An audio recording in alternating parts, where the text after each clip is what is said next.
नामदहु व नसल्ली अला रसूलिल करीम अम्मा बाद फ़ाउज़ु बिल्लाहि मिनश शैतानिर रजीम।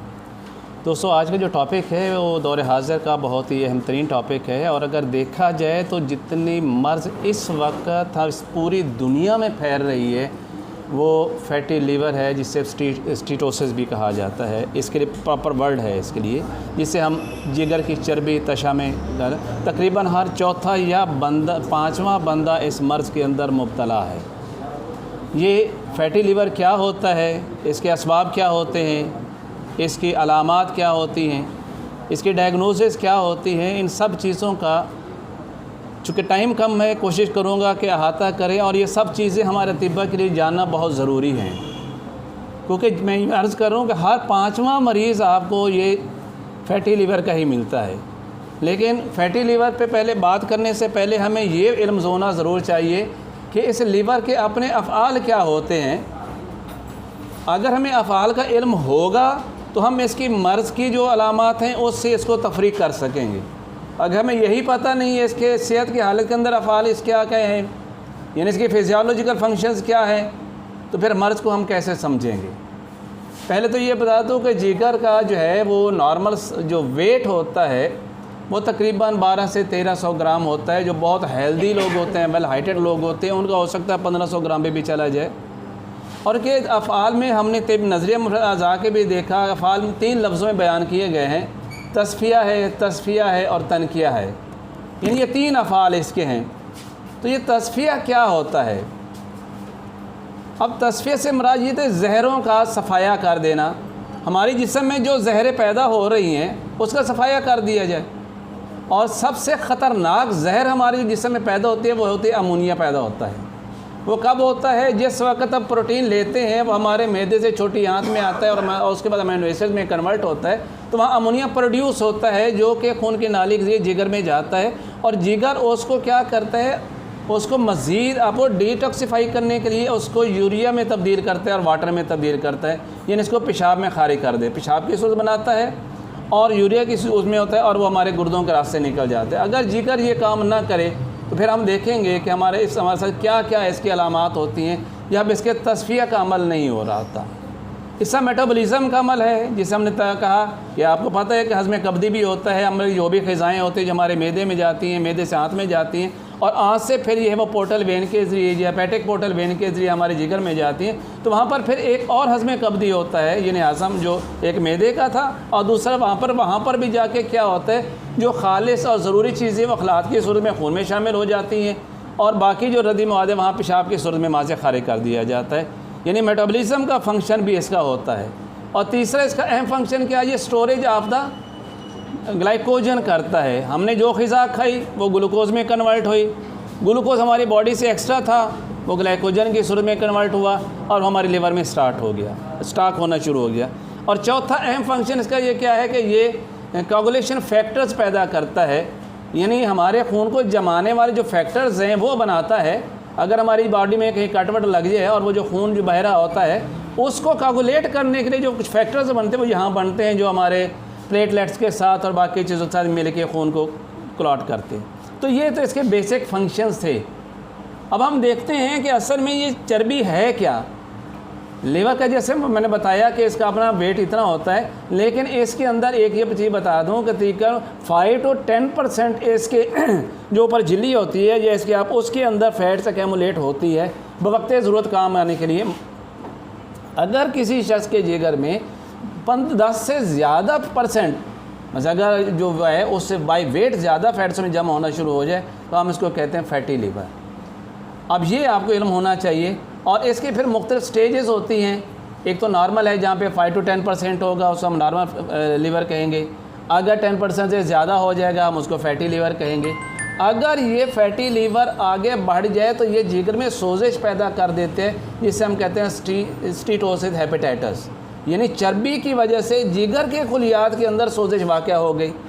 अगर यहाँ पर भी हमने इसका इलाज ना किया तो क्या होता है, जब ये फैट डिपॉज़िट होती चली जाती है तो उसकी वजह से जिगर के ऊपर मुख्तलिफ़ किस्म के ज़ख़म होना शुरू हो जाते हैं। और जब ज़ख़म होते हैं तो वहाँ पर एक टिश्यूज़ पैदा होते हैं जिसे हम फाइब्रोस कहते हैं, फाइब्रिक टिश्यूज़ होते हैं। और उसकी वजह से लीवर, उसके बाद क्या होता है यानी स्टीटोसिस हेपेटाइटिस से वो फाइब्रोसिस में कन्वर्ट हो जाता है। अब फाइब्रोसिस का भी इलाज ना किया जाए तो फिर क्या होता है, ये सिरोसिस में कन्वर्ट होता है। सिरोसिस में क्या होता है कि जिगर के जो खलियात होते हैं वो सख्त हो जाते हैं और जिगर हार्ड हो जाता है, जिसे पत्थर होता है। वहाँ पर भी इलाज ना करें तो फिर लिवर कैंसर में तब्दील हो जाता है। यानी बेसिकली अपने 5 स्टेजेस हैं और हमें बहैसियत तबीब नज़रिए मुफरज़ा हमें उसके हर स्टेज को देखना होता है कि इस पर स्टेज कौन सा है और मैं दवा कौन सी देनी है, इस पर शदीद देनी है, हमने इस मुहर्रिक देनी है, मलैयन अक्सीर है, या क्या हमने इसको इस टाइम दवा देनी है। यही नहीं है, कुछ लोगों ने बाकायदा पैटर्न इसका फार्मूले बना लिए हुए। हमारे पास लिवर फैटी पेशेंट आएगा, हमने उसको यही दवा देनी है। अब हम देखेंगे कि क्या वाकई वो कुलिया इस पर सही अप्लाई होता भी है कि नहीं होता। जो एक पैटर्न नुस्खा बना लिया है कि फैटी लिवर का ये नुस्खा है, ये नहीं देखा स्टेज कौन सी है और उसकी काज क्या थी। सबसे बड़ी काज क्या है फैटी लिवर होने की, आपको पता है हम जो भी अनाज खाते हैं और ख़ासकर कार्बोहाइड्रेट्स खाते हैं वो ग्लूकोज में कन्वर्ट होती है। ज़रूरत से ज़्यादा हुई तो ग्लाइकोजन में कन्वर्ट होगी, अगर उससे भी ज़्यादा होगा तो क्या होगा, वो हमारे अंतड़ियों के अंदर फैट्स की शक्ल में इकट्ठी होना शुरू हो जाएगी। जब वो हिस्सा भर जाएगा तो फिर ये लीवर की तरफ आना शुरू हो जाएगा, फिर लीवर के अंदर डिपॉजिट होना शुरू हो जाएगा। अब इसकी 2 किस्में होती हैं, एक तो हम कहते हैं अल्कोहलिक फैटी लीवर, वो लोग जो शराब नोशी बहुत ज़्यादा करते हैं। खैर हमारे मुल्क में शायद इस्लाम में ऐसा है कि इसके मना क्या, बहुत कम लोग लेते हैं, बाकी यूरोप में और बाकी इंडिया में लोग लेते हैं, और कसरत शराब नोशी की वजह से भी लीवर फैटी हो जाता है। सेकंड इसकी जो वजह बनी है शुगर है, टाइप 2 है, उसकी वजह से भी शुगर जो है वो लिवर है जो है वो फैटी हो जाता है। मोटापे की वजह से जो है वो आपका बहुत ज़्यादा जो है वो लिवर फैटी होना शुरू हो जाता है। हेपेटाइटिस की वजह से लिवर फैटी होना शुरू हो जाता है। तो इसकी बहुत सारी काजेज़ होती हैं। अब हम देखते हैं कि दरअसल अगर लिवर फैटी हो गया, अब उसकी अलामात क्या होंगी। पहले तो ये देखें कि आपका बॉडी में वैध आर्गन लिवर ऐसा आर्गन है जिसको ब्लड सप्लाई 2 रास्तों से मिल रही है, बाकी सबको एक ही रास्ते से आएगी। यानी ऑक्सीजन जितना डीऑक्सीजनेटेड ब्लड हुआ पूरी नीचे वाले बॉडी का वो लिवर से गुजरा इन्फीरियर वेना कैवा में, और वहाँ से वो हमारे जो दाएं जो है उसने के अंदर वो चला गया, और ऊपर वाला हिस्सा जो है वो सुपीरियर वेना कैवा से आया और हमारे वो भी दाएं उसने में चला गया। वहाँ से फिर आपको पता है फेफड़ों में गया, वहाँ पर गैसों का बादला हुआ, ये ऑक्सीजनेटेड हो गया, और वहाँ से ये फिर जो है वो वापस दिल की तरफ आया, और वो हमारे दिल की तरफ आया, और दिल ने फिर हमारी बॉडी को जो है सप्लाई किया। एक नाली जिसे हम कहते हैं एब्डामन और ओटा, वो नीचे आया दिल से और उसने मुख्तलिफ हिस्सों को सप्लाई करा। अब जिगर को एक तो सप्लाई मिलती है उसकी पोर्टल आर्टरी, हेपेटिक आर्टरी से, अब दूसरी सप्लाई उसे कहाँ से मिलती है। अब आपने ये देखा है हज़्मे 2 हज़म थे, हज़्मे कब्दी भी था और हज़्मे मेदी था और हज़्मे अमाई भी है। अब जहाँ पर हज़्मे मेदी और हज़्मे कब्दी और हज़्मे अमाई हुआ है, वहाँ पर जो इस काबिल ग़िज़ा थी जिसने जज़ब होना था वो हमारे हेपेटिक पोर्टल वेन के ज़रिए हमारे जो है वो लिवर तक पहुँचती है। ज़ाहिर वो खून के रास्ते आते, वहाँ भी एक खून वहाँ सप्लाई हो रहा है, और फिर स्प्लीन से भी स्प्लीनिक जो वेन है उसके ज़रिए भी हमारे जिगर तक हेपेटिक पोर्टल वेन से भी ब्लड की सप्लाई होती है। तो ये 2 चीज़ें ऐसी हैं, यानी जहाँ से 2 रास्ते हैं जहाँ से हमें खून जो सप्लाई होता है। अब हम जब इसकी ख़राबी देखेंगे, जब ख़राबी होती है तो सबसे पहले बहुत बड़ी चीज़ें हमें यहीं से नज़र आएंगी, हमारी वो गलत फहमियाँ दूर हो रही हैं। आज मैं आपको ये बड़ी क्लियर बता दूँ, गौर रखिएगा, तवज्जो फरमाइएगा। बहुत सारी गलत फहमियाँ आज दूर होने जा रही हैं कि उज़लात के तहलील होने से इस्तिस्क़ाए ज़की होता है। ये बात गलत साबित करने जा रहा हूँ आज मैं बात गलत साबित करने जा रहा हूँ। तस्कीन से इत्तिहाल बढ़ती है, ये बात भी गलत हो जाएगी। हमने वो देखना है हकीकत क्या है हमारे सामने, वो क्या हकीकत है जिसे हमसे छुपाया गया, ये हमें पढ़ाया भी नहीं गया। हो सकता है बहुत से मेरे दोस्त गुस्सा भी करें मेरी से बात, मुझसे इख्तलाफ भी करें, लेकिन मुझे मेरी बात कहने दें, उसके बाद आपको जो इख्तलाफ का हक़ है आप ज़रूर मुझसे कीजिएगा। अब होता क्या है कि जब इसके अफ़ाल क्या थे, पहला इसका अगर हम ABC 3 वर्ड्स अगर हम देखेंगे ना, ए से मुराद क्या होते हैं, एल्ब्यूमिन पैदा करना, प्रोटीन पैदा करना, इस लिवर का काम होता है। सेकंड है बी फॉर बाइल होता है, यानी बाइल की पैदा नहीं करता। ये भी मैं आपको बता दूं, हमें कहा जाता है जिगर सफ़रा पैदा करता है, नहीं दोस्तों, ये खून से सफ़रा को छानता है। जिस तरह के गुर्दे जो है वो खून से पेशाब को छानते हैं, गुर्दे पेशाब पैदा नहीं करते, सेम इसी तरह जिगर सफ़रा पैदा नहीं करता, ये खून से सफ़रा को छानता है। कैसे छानता है इसको भी मैं थोड़ा सा इस मैकेनिज़्म को भी आपके सामने अर्ज़ कर देता हूँ। अब तीसरा जो आता है सी, जिसके कोगुलेटिव फैक्टर्स होते हैं, जैसे मैंने पहले भी बताया कि खून को जमाने वाले जो मुख्तलिफ फैक्टर्स हैं वो भी इसका काम होता है। अब पहले हम बात कर लेते हैं कि प्रोटीन जो है सफ़रा जो है, जिसके बारे में गलतफहमी है जिगर में पैदा होता है। नहीं दोस्तों, जब हमारे RBC जिनकी नॉर्मल लाइफ 120 डेज़ होती है, अब वो उसकी नॉर्मल लाइफ है, इंसान सेहतमंद है, तो इसने डिस्ट्रॉय होना ही होना है। कहाँ होना है? सेप्लिन में जाके होना है, तिहार में जाके होना है, क्योंकि उसका स्ट्रक्चर ऐसा है कि जब वहाँ से जो है RBC जो है वो गुजरेंगे, जिनकी लाइफ पूरी हो चुकी है, वो डेड हो गए, तो वो डीकम्पोज हो जाएंगे, वो फिर प्रोटीन में डीकम्पोज हो जाएगा और फिर कॉन्जुगेटेड बिलीरुबिन में कन्वर्ट हो जाएगा।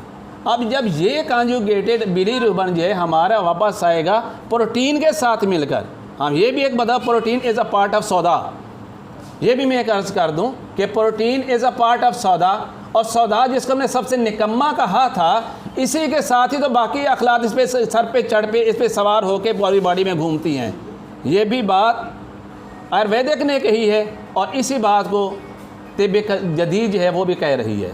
यानी ये प्रोटीन पे सवार होगा, इससे प्रोटीन कंबाइन होगी अनकॉन्जुगेटेड के साथ, फिर ये लीवर में आएगी और लीवर में एक एंजाइम्स पैदा होगा जिसे हम कहते हैं गाइनोरिक एसिड, एग्जैक्टली इसका यही नाम है। तो वो इसके जी एग्जैक्टली वो इसके साथ इसके साथ मिलेगा, इसको अनकॉन्जुगेटेड से कॉन्जुगेटेड में कन्वर्ट करेगा, यानी गैर हल पजीर से हल पजीर हालत में कन्वर्ट करेगा, और फिर हमारे जो हेपेटोसाइट्स हैं वो इसको वहाँ से एक जो है वो वहाँ से एक्सक्रीट करेंगे, वो हमारी सफरावी नालियाँ जिसे हम बाइल कैनल कोलाई कहते हैं उसमें आएंगी, और फिर वहाँ से ये बाइल डक्ट्स के अंदर आएंगी, और वहाँ से इसका 30% तो हमारे पित्ते में चला जाएगा, बाकी हमारी आंत पे होगा। तो कहने का मकसद ये है कि सफ़रा पैदा नहीं हुआ, सफ़रा खून से खारिज हुआ, अनकॉन्जुगेटेड कॉन्जुगेटेड में कन्वर्ट होता है। अगर अनकॉन्जुगेटेड नहीं होता, कॉन्जुगेटेड बनेगा नहीं, तो सफ़रा कहाँ से आएगा? खैर ये एक अलग सी बात है। सेकंड हमने ये कहा कोगुलेटिव फंक्शन, वो तुम बताया। अब अहम जो चीज़ इसमें आ रही है, मैंने कहा प्रोटीन पैदा करना, प्रोटीन पैदा ही करता है ये आपका जिगर है। जिस वक्त प्रोटीन जिगर ख़राब हो गया, उसके अफ़ाल भी ख़राब हो गए। अब उसके अफ़ाल ख़राब होंगे तो क्या होगा? इसके नॉर्मल जो है ना वो कम से कम 10 mg/dl इसने इस हिसाब से प्रोटीन पैदा करनी है डेली। अब होता है कि इसका फंक्शन स्लो हुआ, प्रोटीन लेवल कम हो गया। जब ये 3.5 ml जो है mg/dl से भी लेस हो जाएगा, तो इसके अब होगा क्या, बॉडी पे क्या असरात मुरतब होंगे? इस प्रोटीन का काम ये है कि आपके खून की नालियों के अंदर ऑस्मेटिक प्रेशर को बरकरार रखना। ऑस्मेटिक प्रेशर भी मैं अभी अर्ज़ कर दूंगा वो क्या होता है, और इसका ये काम है कि आपके खून के अंदर प्लाज्मा यानी पानी के लेवल को भी मेंटेन करना। ये इसके दो बड़े अहम फंक्शन होते हैं इस प्रोटीन के। अब अगर प्रोटीन कम पैदा हो रही है तो ऑस्मेटिक प्रेशर कम हो रहा है। ऑस्मेटिक प्रेशर क्या है? एक तो दो, जैसे हमारे आपको पता है कि हमारा ब्लड हमारे आज़ा का तग़ज़िया कैसे करता है। जिस वक़्त हमारा खून जो है अरूक़ दम या दकीका से तुरशा पाता है, रतूबत तलैया की सूरत में, प्लाज्मा की सूरत के अंदर हमारे बैनुल खुलियाती जगह पर, जिसे हम इंटरस्टिशियल स्पेसेस कहते हैं, वहाँ आता है, तो क्या होता है वहाँ पर प्लाज्मा आ रहा है। प्लाज्मा के अंदर कितना है? मैक्सिमम पानी होता है। अब हाइड्रोस्टैटिक प्रेशर होता है, यानी खून की नालियों का प्रेशर जो पड़ता है, तो आपको पता है अरूक़ दम या दकीका या कैपरी जो वो सिंगल सेल जैसे बनी हुई दीवारें होती हैं और उसके सेल्स ओवरलैप होते हैं। जब वो उस पर प्रेशर देता है तो वो खुलते हैं, जिनसे आप कहते हैं कि अरूक़ दम या दकीका में सुराख है। सुराख उराख नहीं होते, उसमें ओवरलैप सेल्स होते हैं। जब प्रेशर पड़ता है तो वो उसमें रास्ता देते हैं और प्लाज्मा बाहर आ जाता है। लेकिन जैसे जैसे वो आगे उसमें वहाँ से रतूबा खारिज होती चली जाती है, हाइड्रोस्टैटिक प्रेशर कम होता चला जाता है, लेकिन उसका जो ऑस्मेटिक प्रेशर है वो मेंटेन रहता है, क्योंकि वो प्रोटीन की वजह से होता है। जिस वक्त हाइड्रोस्टैटिक प्रेशर कम हुआ तो उसके बाद जो है ऑस्मेटिक प्रेशर नॉर्मल रहा, उसने उसको बाहर फेंकना जो है, रतूबत को फेंकना रोक देगा। अब अगर ये वहाँ पर प्रोटीन ना हो तो क्या होगा कि आपकी नालियों के अंदर ऑस्मेटिक प्रेशर नहीं रहेगा और आपकी खून की नालियों से पानी छन छन के बैनुल खुलियाती जगहों पर आता चला जाएगा। अगर तो वो बैनुल खुलियाती जगह है जो है वो किसी एक बंद जगह पे है, जैसे फेफड़े की झिल्लियाँ हैं, जैसे दिल के ऊपर झिल्ली है, जैसे दिमाग के ऊपर झिल्ली है, जैसे आपके पेट के अंदर झिल्ली है, तो क्या होगा वहाँ पर जमा हो जाएगा और जिस जगह जमा होगा उसका नाम है सस्का कहेंगे। पेट में आएगा तो इस्तिस्काए ज़की हो जाएगा, झिल्लियों में अगर दिल में आएगा तो इस्तिस्का जो होगा वो कल्बी हो जाएगा, फेफड़ों में आएगा इस्तिस्का रिया हो जाएगा, दिमाग में इस्तिस्का रास हो जाएगा। सो जहाँ जहाँ भी है उसके नाम से। तो आया कहाँ से? ये तहलील उज़लात नहीं था, ये प्रोटीन की डेफिशिएंसी थी, ऑस्मोटिक प्रेशर की कमी थी। इस ऑस्मोटिक प्रेशर की कमी की वजह से एक तो वहाँ से पानी निकला, अब जब तमाम खुलियात ने अपनी ग़िज़ा वहाँ से ले ली तो बाकी इसमें से 20% वो जो प्लाज्मा बचे, लिम्फ बचा था, वो तो आपके लिम्फेटिक ग्लैंड्स ने जज़ब करके वो दूसरे सिस्टम, लिम्फेटिक सिस्टम के ज़रिए फिर आपके दिल में वापस ले जाएगा। बट 70% वहाँ पर जो प्लाज्मा बचा हुआ है उसको रीअब्ज़ॉर्ब होना है, और वो रीअब्ज़ॉर्ब कहाँ से होता है? वो भी उन्हीं आर्टियोज़ में, उन्हीं अरूक़ दमिया दकीका में होता है। किस वजह से? उसी ऑस्मोटिक प्रेशर की वजह से। अगर प्रोटीन का लेवल 3.5 से कम हो गया खून के अंदर, तो अब उसके अंदर ऑस्मोटिक प्रेशर रहा ही नहीं, सब नहीं होगा, और वो आपके जिस्म में रुक जाएगा। कभी आपका चेहरा सूज जाएगा, कभी आपके हाथ सूजेंगे, कभी आपके पाँव सूजेंगे, और कभी आपका पेट बढ़ा हुआ होगा। तो ये इस्तिस्काए ज़की के बारे में जो मेरी इसके ऊपर जो रिसर्च है, मैं ये कह रहा हूँ, it is due to the deficiency of the protein level in your blood. अब जिगर को आप जब तक ठीक नहीं करेंगे, उसके प्रोटीन लेवल को पूरा नहीं करेंगे, तो ये कभी भी रीअब्ज़ॉर्ब नहीं होता।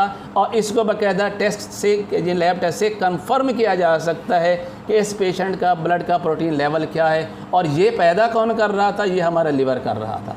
अब हमने देखता है ये कौन से मदारे में, जैसे मैंने पहले कहा है, अब हमने ये देखना है कि चूँकि तिब्बे नज़रिया मुफ़रज़ा कहते हैं इस्तिस्काए ज़की गुद्दी उज़लाती कशरी असाबी जो कह दें, तिब्बे कदीम से सफ़रा का मर्ज़ कह रहा था, उसकी ज़्यादती की वजह से होता है। अगर तो चेहरा, पाँव और हाथ सूजे हुए और पेट भी सूजा हुआ है तो मेरे भाई ये आपकी गुद्दी उज़लाती तहरीक है। अगर सिर्फ पेट ही सूजा हुआ है लेकिन हाथ भी पतले हैं, चेहरा भी पतला है, पाँव भी पतला है, कहीं भी पानी एक्युमुलेट नहीं हुआ, तो मेरे भाई इसका मतलब है गुद्दत नाकला कुछ अपना काम कर रहे होते हैं, वहाँ से पानी खारिज हो रहा होता है। तो ये गुद्दी असाबी तहरीक है, दोनों में आप तफरीक कर सकते हैं, इलाज उसके मुताबिक कर लेंगे। वमा अलैना इल्लल बलागुल मुबीन।